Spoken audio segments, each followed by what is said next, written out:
Hey, it's Hamster, and this is going to be a raid build video for the Marauder Tempest Ele that is located on our guild forum site and/or the video DPS scores blah blah blah Ele example. Okay, so it's going to cover all the traits and utility skills, etc. that you're going to be bringing for that fight and the rotations as such. Now, first off, I'm going to cover the gear. The gear is going to be simple. It's going to be full Marauder, preferably Ascended. Okay, full Marauder Ascended gear with a Marauder staff. Reason why we take Marauder over Berserker is because of the higher HP. You're getting around 3,250.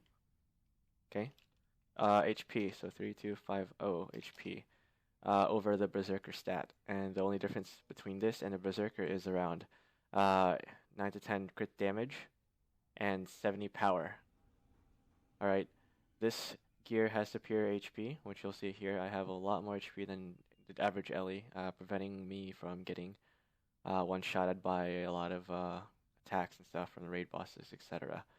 Okay, and also the crit chance is a lot higher, about 5-6% crit chance between Marauder and Berserker. So you're sacrificing a little bit of power, which you do make up with food and might and other buffs. Alright, and a little bit of crit damage, with again, you do make up for with party buffs from Revenants, food, and spirits, and all that. Now, the trinkets are going to be full Zerker, Ascended preferably, so pushing out that damage. Okay, trying to max out the damage on the Ele here. I do notice that I do have versatile mighty infusions on this character. Okay, I have, I think, of all but 2. Alright, so it's going to up my power by 60. So whatever you see here, it's going to be a little higher than what you're going to have personally, unless you do spend 2,000 gold or more on these infusions. Now next up is going to be the utilities.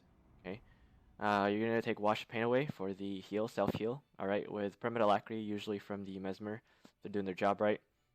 This should be around 18-second or so cooldown, something like that, and then that provides a lot more healing to the team, in addition to the Druid heals. Okay, you do want the Druid heals to take precedence over your Wash Pain Away because of Grace of the Land. So when they put Celestial Avatar up, or you do see a Druid in Celestial Avatar form, you do not use Wash Pain Away. You want them to heal the team with their Celestial Avatar form.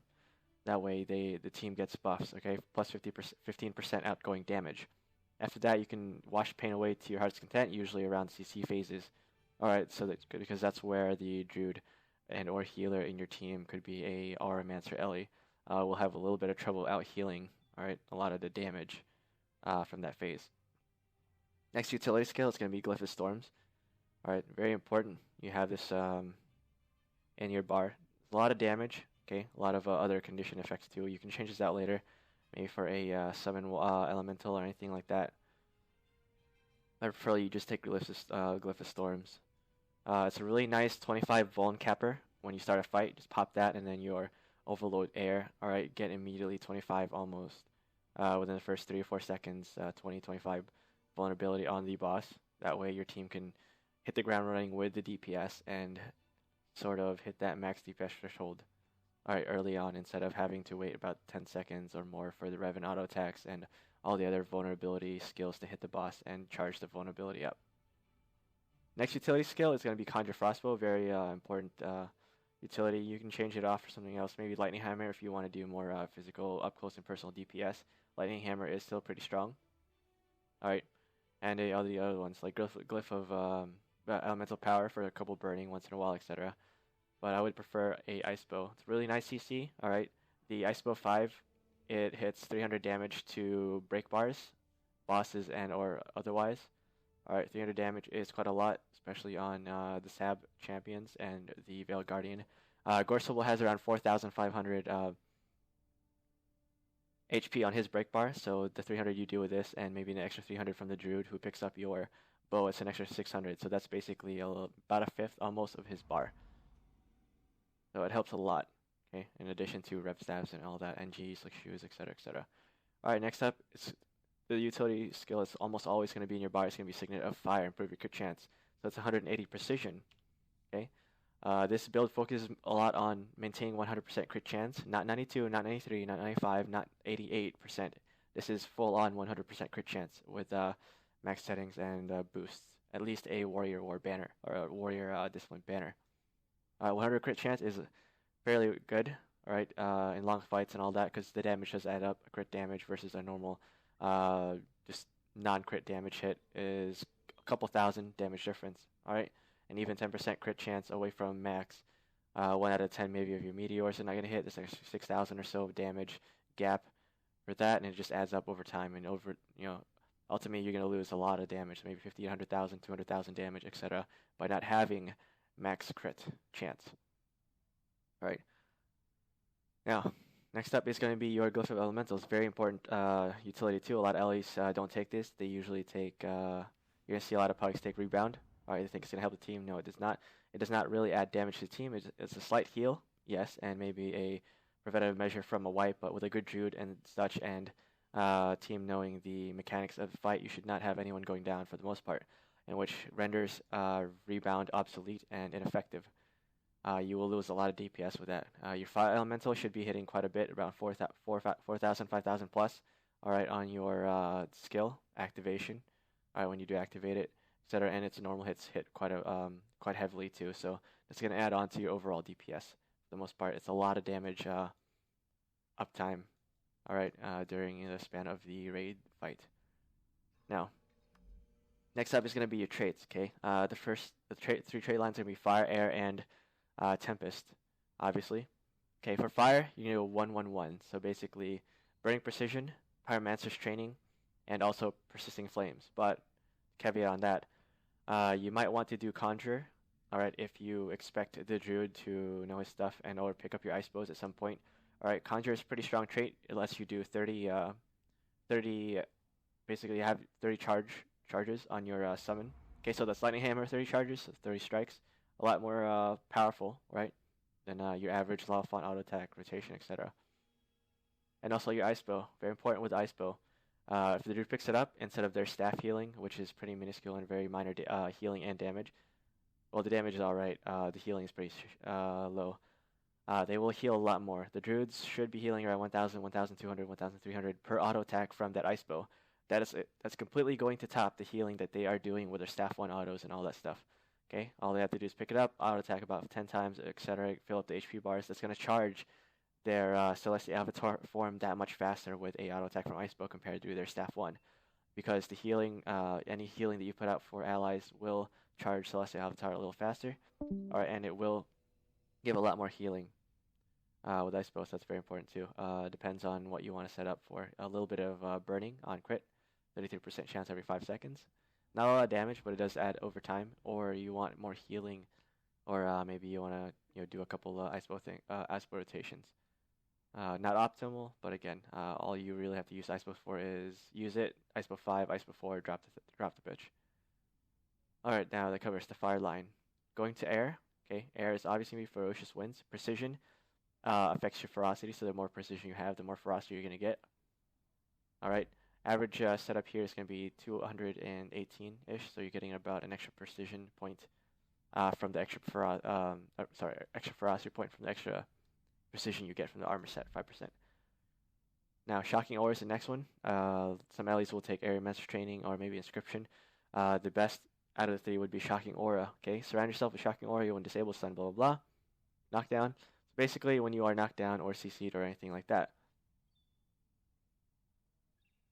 All right.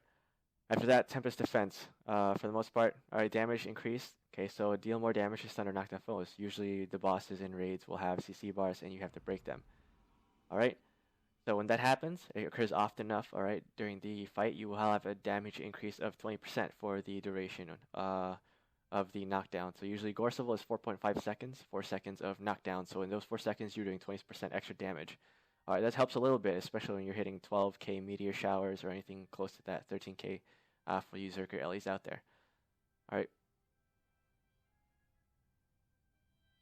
Next one is going to be Bolt of Heart. Obviously, this is a trait you want. Health threshold 50% on any boss or mob. You do 20% more damage. So when they go into down phase or stun phase, Bolt of the Heart will stack with Shocking Aura. There's 40% extra outgoing damage right there. And also with your Pyromancer's Training, since you are on fire, you're already doing 50% additional damage to a mob with the setup from the first 2 lines. Tempest trait line doesn't really have any big damage boosters, but I'll go through that real quick. All right. So Tempest, first thing is Overload Fire, blah blah blah blah, and then Ice Storm, pretty good. All right. When a foe attempts to knock you down, etc., etc., etc., you kind of Ice Storm it out. All right. It breaks stun for the most part. So if you're knocked down or pushed, all right, it's gonna break that first stun. 40 seconds later, boom, recharges. Then you're gonna keep continuing on. Really good implementation of this compared to the other two traits. All right, would be your F1, okay, your Meteor Shower. So if you're casting that and you get knocked down, usually by Gorseval Smash or not really Veiled Guardian, all right, or maybe Sabbatha, all right, some mobs do knock you down there. It's not going to cancel your Meteor Shower, and you can cast it off to the full effects. Next up, that's not really important. The minor traits really are not that important. Next up is going to be Harmonious Conduit. Very important also. This is for the DPS boosters. So against ability, when beginning an overload, so basically you get stability when you start an overload. It's going to save you from one knockdown. So again, when you're overloading a skill, mainly using Gorseval, alright, you're not getting knocked down from a smash, enabling you to put out that overload and do that much more damage. Okay, Overload Fire usually hits around 8,000 per hit. On Gorseval, Veiled Guardian, a little higher, maybe 9 to 10,000 plus per hit, and it does last for a while, so you want to keep yourself up there and casting that thing. And when you do finish the overload, you get Harmonious Conduit 5% more, 10% more damage for 5 seconds. So if you do time this right, all right, Harmonious Conduit and Shocking Aura, you have an extra 30% DPS boost after a break bar has been broken. For example, when Gorseval goes into break bar phase, all right, you start overloading your fire. Okay, when he gets broken, boom, your fire overload is finished. That means you get the 10% extra damage from Harmonious Conduit. Good. Then you also get a 20% damage boost. So after that overload fire, you cast a meteor, and your meteor is going to add extra 30% more outgoing damage. All right, that includes the Pyromaster's Training, which is 10%, is 40% right there, and no Bolt to the Heart when the mob is 50% or lower. So you're doing 60% extra outgoing damage with a setup from these traits and these lines so far. Then you have your last line, all right, Elemental Bastion, blah, blah. Not really too important, all right, when you do get under a certain threshold, boom, you take less damage. That also coincides with the Hardy Conduit, so if you do have a Hammer Guardian in your team, or someone giving protection, like a Revenant, although we don't use them to camp protection for the team, it would be nice. You will get really nice protection buffs for the most part, 7% extra, so you're taking 40% less damage while on protection. Really good, again, for maybe Sabbatha when you are running Hammer Guardians in your team. So 1 Hammer Guardians, 4 Ellies in the same team with maybe a PS Warrior. PS Warrior is going to might up maybe around 6 people. Yeah, they can maintain 25 might on 6 people. The Hammer Guardian is going to give you permanent protection. So during that whole fight, you are taking 40% less damage. Also, Gorseval and Veil, you do have the ability to take Hammer Guardian tanks or Hammer Guardian DPS, and then boom, protection is increased effectiveness, so you're not going to go down as fast, and you're definitely not going to get spiked down by any mobs or attacks from the boss. Alright, with this I have covered the armor, the weapon, the trinkets, alright, full ascended, etc. Try to push out that damage. Okay, you can go far above and beyond and actually put the +5 power infusions on there if you choose so. Alright, just bear in mind that it's going to cost you quite a bit. The way prices are right now, it's going to cost you at least around 2,000, 2,500 gold to put a full set of +5 agony infusions on your character. You can get them cheaper from World vs. World and all the other stuff. The Karma vendors do sell +4 infusions. Alright, but if you're a heavy fractal farmer and runner and all that stuff, boom. And I went over the utility skills that you're mostly going to be using. Okay, these two, Glyphid Storms and Frostbows, are interchangeable. Again, you can opt for Lightning Hammer, alright, for Sabbatha, or maybe even Veil Guardian, alright, if you're not running green circles, maybe Gorseval too. Now your rotations, I'm going to go through just brief rotations. When you start a fight, you want to be already camping air, and Overload Air should be ready to go. So you just basically Lightning Storm, Overload Air, right? That's going to charge up that vulnerability, and it's also going to let you do damage. Overload Air usually is like between 4,000 to 7,000 plus damage per hit. Okay, so it's an extra 2,000, 3,000 from Lightning Storm hits around, maybe.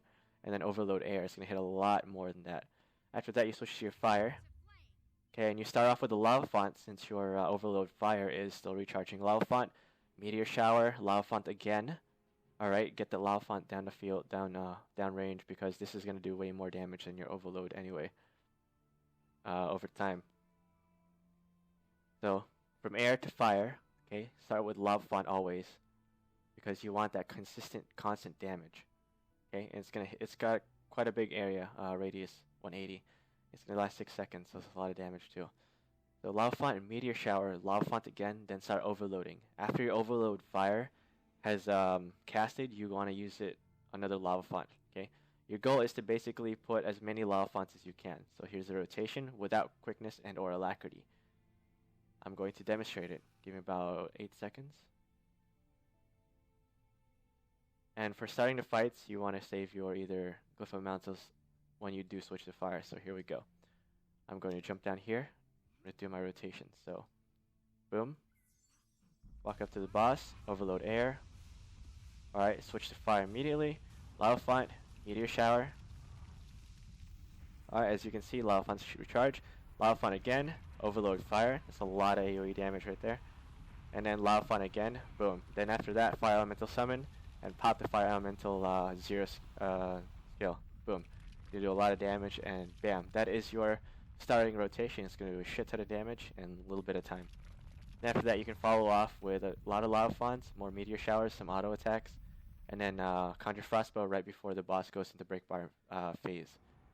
Alright, this is going to maximize your rotations on Alley for the most part on staff. It's going to be close to really 100% effectiveness. With Alacrity, it's a lot better. Do take note that with Alacrity and Quickness, Overload Fire is not affected by Quickness at all. It takes still 4 seconds to channel this skill. So doing your rotations, you always want to put a Lava Font before Overload Fire, but do know that when you do that, under Quickness and Alacrity, Lava Font is going to recharge 2 seconds before your Overload Fire finishes casting. That means you're losing 2 seconds of Lava Font damage. Okay. So you have to kind of weigh your options here. Either I want Overload Fire in the field, or I just want 2 seconds extra of Lava Font DPS. Okay. And that is for simple early rotations, starting rotations on a boss. After that, do whatever you want to your heart's content, but be sure to properly position Meteor Showers, Lava Fonts, Overload Fires, and all that stuff on any of the bosses so that you max out the DPS that you're doing with them, and also Firestorm and all that. You do not switch back to Air at any point.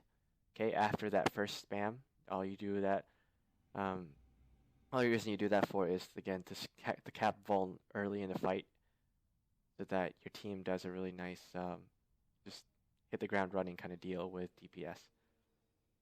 Also, another thing too, when you do glide phases on Gorseval or anything like that, any kind of phase change, you can time it so that you can go Air to it before you jump and glide. Alright, come back to it, and then Overload Air is ready. Pop that up, charge the Vuln on the boss, and then go back to Fire and start doing your Fire rotations. One way to do it that's going to help increase the team overall damage output spike-wise. But there are, again, 10 people in the team, and there are a lot of classes that give vulnerability on auto attacks and or skills, so be mindful of that. Sometimes you may not need to try to cap Vuln immediately because it's already going to be capped. Depending on the classes that you're running with. Alright, hope this video is very educational. You guys helped out a lot by the Guild Marauder Ele setup. Okay, more HP than Zerker, you're not getting spiked down, and you have more crits, so you're going to kill shit a lot easier, because you're always going to crit, instead of, like normal hit here, crit, crit, crit, normal hit, crit.